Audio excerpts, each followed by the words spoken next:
We give the public an up-close view of animals that they possibly might not get to see. A vulture that flies up high in the sky, they don't necessarily get to see this close, so they learn an appreciation for wildlife.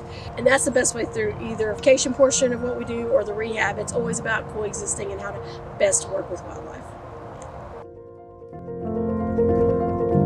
They call the facility. Whoever answers the phone will take a name and number. They'll then send that to me. I return the calls. Sometimes I'm in the middle of doing something, so it takes me a minute to get to each call. But that's why we have that process, so I have a point of reference to go back to. And then they'll arrive with the animal. Need to determine whether it's an emergency situation. Is it bleeding? Is there something broken? Is there something that needs to be stabilized? Once I figure that out, whether it needs to be stabilized or not. That's what, whoever is more dire at the moment is who gets treated first. Typically my most busy period is baby season, and that's a completely different type of triage. They all go into one area just to be safe for the moment until I can get the food. Whenever I'm busy, it's who's bleeding, who's needs immediate care, and from there it's like any other hospital would with the triage, who is the most emergent and who needs immediate care versus who can wait for a few minutes. Professionally, it's misinformation. There's so much bad information out on the internet. Everybody wants to Google immediately what they do, and even sometimes argue with me about whether that is correct or not. So I'm consistently having to battle social media pages with people with pet squirrels and what they told them to do or something, which it's not legal in the state of Florida to have a pet squirrel, just so you know.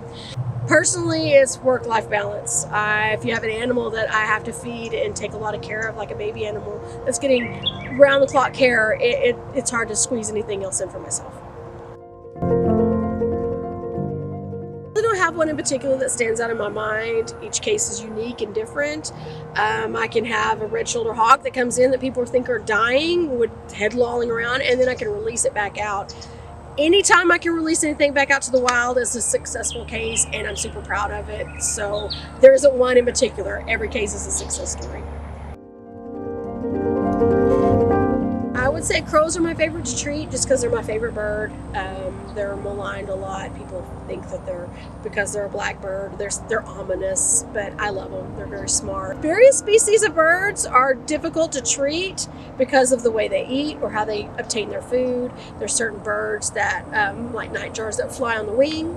So they fly and eat their food. They open their mouth and eat their food. Things like that I can't replicate, so it becomes more difficult to treat.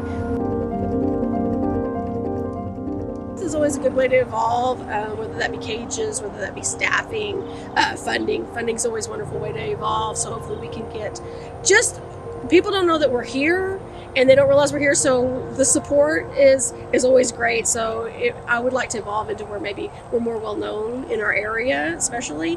Hopes for the center and for the future is just that we can get the message out better, that you know, how to coexist with wildlife, what to do with wildlife if you have something, how to reach out to somebody that knows what they're doing, and to get the right advice that you need to get.